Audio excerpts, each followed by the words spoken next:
छत्रपती संभाजीनगर इथे आज उपमुख्यमंत्री अजित पवार यांच्या हस्ते राष्ट्रवादी काँग्रेस पक्षाच्या नव्या कार्यालयाचं उद्घाटन करण्यात आलं।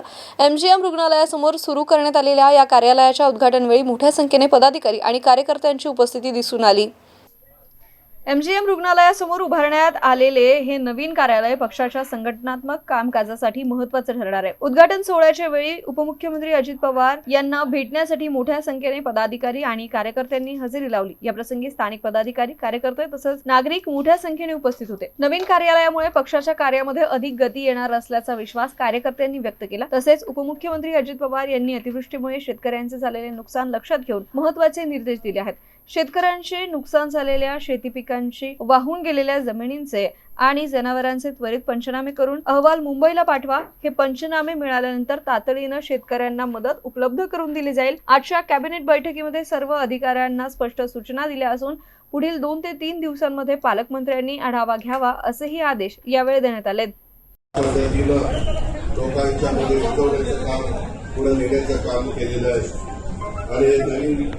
माझ्या कार्यालयाच्या उद्घाटनाच्या निमित्तानं समस्त छत्रपती संभाजीनगरमधल्या शहरवासियांना, माझ्या ग्रामीणच्या सहकारी मित्रांना सगळ्यांना शुभेच्छा देतो।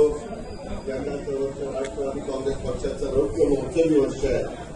मागे आपण 10 जून 1999ला शिवाजी पार्कच्या मैदानावर या पक्षाची स्थापना केलेली होती आणि त्याला बघता ते महाराष्ट्रात फिरत असताना सांगतो काळ वेळ पुढा करता थांबत नसते आणि त्या प्रकारे 25 वर्ष पूर्ण झालेली आहे।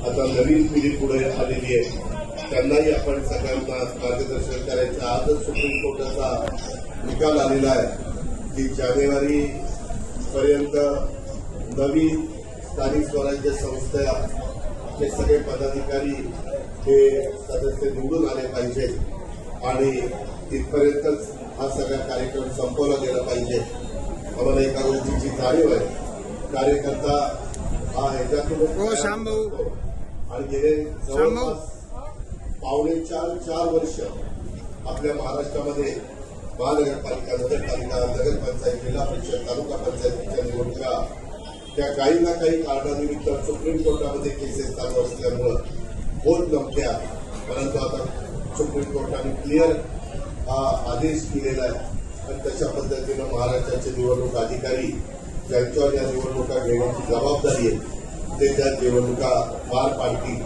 त्यावेळेस आपला राष्ट्रवादी काँग्रेस पक्षाच्या वेगवेगळ्या घटकाला प्रतिनिधित्व देण्याचं काम आपण सगळेजण मिळून करू।